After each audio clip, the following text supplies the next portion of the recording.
Nibingelele nonke babukeli bethu emakhaya. Igama nguSimangaliso ngowakwaMtshali. Umagalela gase njengonyama olinda mkhonto unselenduna uma siyavutshelwe echobeni ugebisa ukhondlo. Abaziyo ke bayayibesho bethi nenkosi ayiqedwa.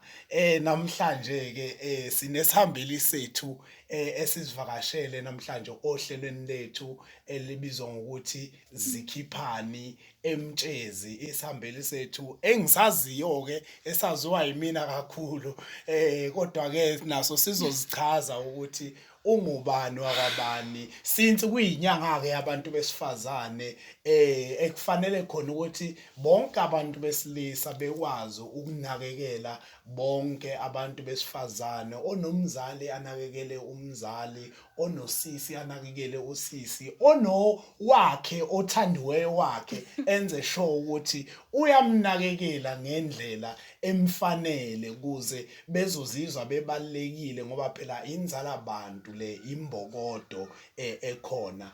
Sithi kina ke namhlanje asamukele nangu-ke usisi wethu osivakashele namhlanje. Siyakubingelela, siyakwamukela ohlelweni lethu Izikhiphani Emtshezi.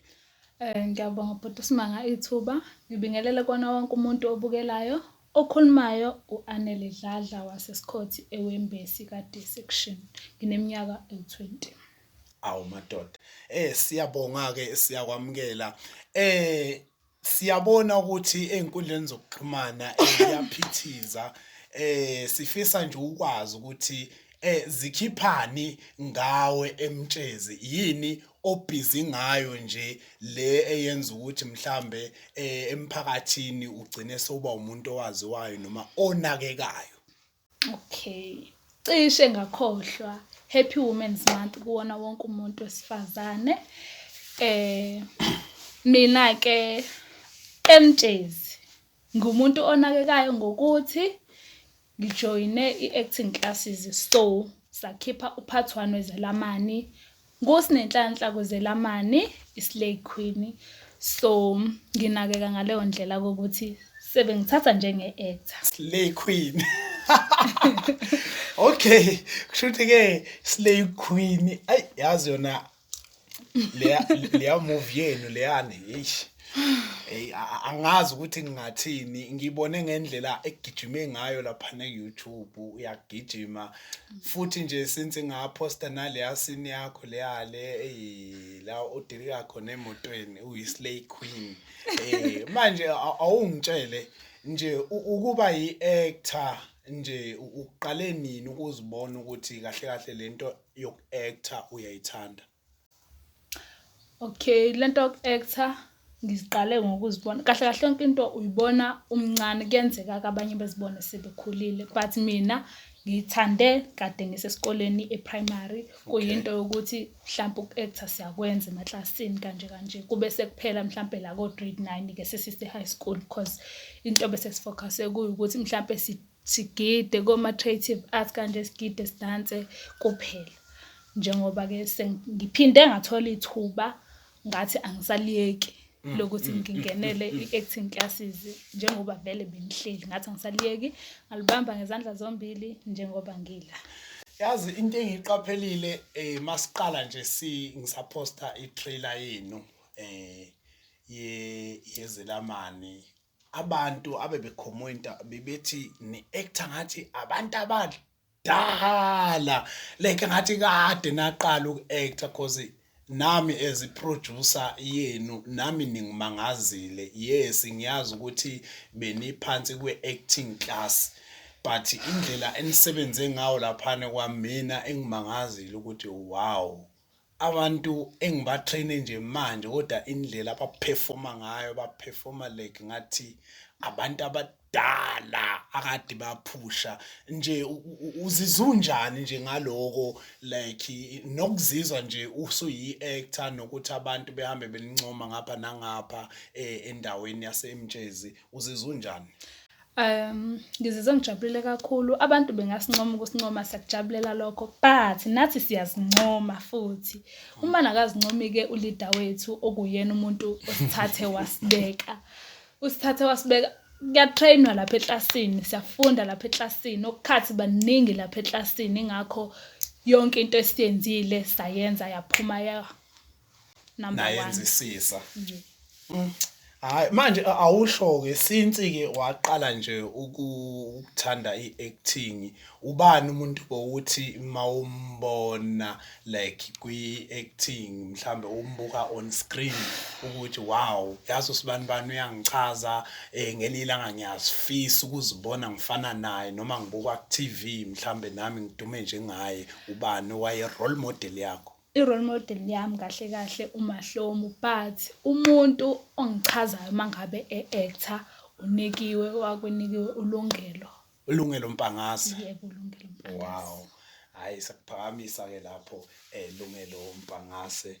Maye ihambile nje le video yaze yafinyelela kuwe. Cha, siyabonga kakhulu. Cha, kuyinto enhle leyo ngoba kuyo yonke into oba yiyo emhlabeni kukhona la esukela khona. Like njengoba nami ngaze ngathanda i-acting, nami umuntu owaye role model kimi kwakuwuMenzi Ngubane. Like kuyo yonke into engangiyenza ngangizibona ngoMenzi Ngubane nje. Like ngafunda okuningi kuye nje mangabe ngimbona enza umsebenzi wakhe on screen. So yonke into vele inomsusa la isuka khona. Sengisho lekutheni abazali even emakhaya bangathathi kancane amathalente ezingane. Ingane ibonakala isakhulu ukuthi kahle kahle lo muntu uzoba yini. Mangabe ethi umntwana mina ma ngiyakuthanda ukuthi noma baba ngiyakuthanda ukuba yoba into ethile, ngiyacela ukuthi nibavumele abantwana as long as enza into enhle ezoba nempumelelo enhle ekugcineni, bavumeleni ngoba awulazi ikusasa lakhe lapha elikhona. So nje awungichazeleke since ke nje sowuqalile nje uku-actor ngendlela obu-actor ngayo nje, like benisebenzisana kanjani nama-colleague wakho?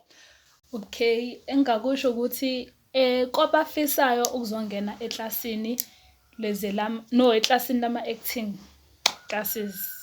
Okay, ayikho kakhulu ingcindezi, abantu bengabi nokwesaba. Lapha uyafika ungazani nomuntu, but njengamanje sine group eyodwa, siyi-team, sibambisene, osisi nobhuti, yonke nje into i-right. Okay, hayi cha, since ke sekuyinyanga yabantu ke besifazane,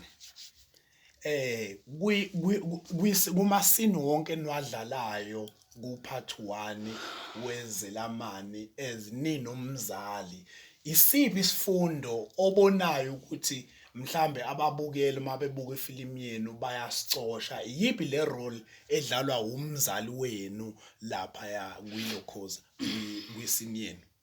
uMaNtuli wethu.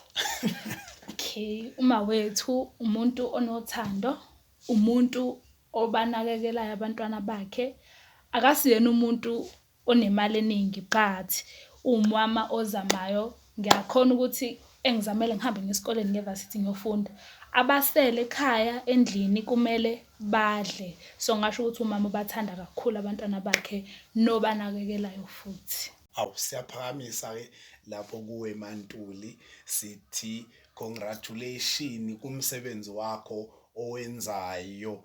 Wena njengawe ke irole oyidlalayo edlalwa uwe ekhaya, usisi onjani, ohluphayo noma usisi alright nje? Udadewenu naye leni actor naye uyinjani, uyini yena?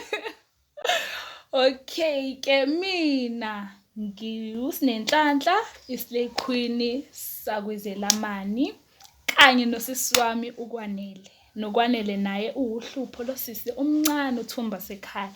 Mina ke ngidlala ama-role amabili. Ngiyahamba ngiyofunda okusho ukuthi ngiveza i-role iside elihle ngami. Mangibuyile ke sengihlangene noThumbu ke ayike bese siyakhala ngi-Group 51 way. Kodwa ngakusho. Yeah, no, hayi cha siyabonga kakhulu ukuthi ukwazi ukuzochazela ababukeli ngawe unomsebenzi wakho owenzayo kukhona okunye ozimisele ngako mhlambe empilweni ukuthi mhlambe osazifisa ukuzibona uyikona ngaphezulu kwalokhu kwe-acting? Ukuba iyona acting nokunye kokuthi ngithanda ukuba yiphoyisa. Okay. Hayi ake sithembe ukuthi uNkulunkulu uzowenza umehluko. Manje ke ungathini ke kubabukeli abakubukayo njengamanje abafisayo ngelinye ilanga ukufika kuleli zinga okulo mhlawumbe ngokwempilo nemizamo izamayo ngoba umuntu wesifazane obukekayo ukuthi uyazi afforda futhi uzimele ungathini nje kubona since kuyinyanga abantu besifazane? Ayikuhle ukuzama bafethu, kuhle kakhulu. Ayikho ingcindezi, joinana ama-acting classes, kulula ukuthola uBhuti uSimanga, nathi siyatholakala futhi ey'nkundleni zokuxhumana. uBhuti uSimanga uyamthola uLida Mtshali, mina uyangithola u-Amanda Mthethwa. Inamba ikhona on screen.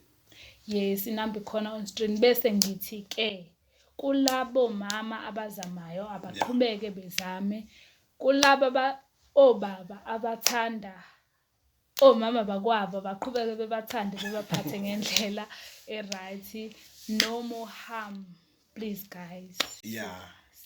Hawu siyabonga kakhulu nje nokuthi sibe nawe. Siyacela ke babukele emakhaya ukuthi nihambe niyosibuka lesa story izelamani nikhombise isupport kuthina njengezakhamuzi zaseMtshezi nakumhlaba wonke ke abasithandayo. Sicela ukuthi nihambe ke niye epagini lethu Isimanga Multi Project, niyokwazi ukuthi niyo like ni subscribe ni share niphinde ni comment ngoba ukukhomenta ikona lapho esikwazi ukubona khona inkinga esibhekana nazo noma ama complaint manini ama complaint nokuhle futhi esikwenzayo nizokwazi ukuthi nina mangabe nikuveza nathi sikwazi ukuthi sibone ukuthi ikuphi la kumele silungise khona, ikuphi la ekumele ukuthi senze khona ezinye izinto ekumele sizenze. Siyabonga kakhulu ke babukeli, sicela ukuthi niqhubekeke nilandeleke lolu hlelo leli Zikhiphani eMtshezi. Kuningi nisazokubona, kuningi futhi enisazokufunda kulona, futhi baningi nabantu abasazosizakala ngoba lolu hlelo akusuhlelo nje, uhlelo lawo wonke umuntu ophathisiphetayo emphakathini nasempilweni yakho uqobo makuna something ofisa ukuyishare kubanye abantu mhlambe okungenza ukuba bakhona abanye abanezinkinga ezithile, mhlambe nawe bewunenkinga ethile wakwazi ukuthi uthole isolution noma wakwazi ukuthi udlule kuyona, mhlambe nomunye umuntu osesimeni esifanayo nesakho mhlambe usezothola ikhambi nokusizakala ngenxa ye-testimony yakho wena osuke udlule kuyona. So siyabonga kakhulu ke babukele emakhaya, sicela niqhubeke nesilandele. Siyabonga nawe sihambeli sethu osukwini lanamhlanje. Siyabonga nibe nosuku oluhle.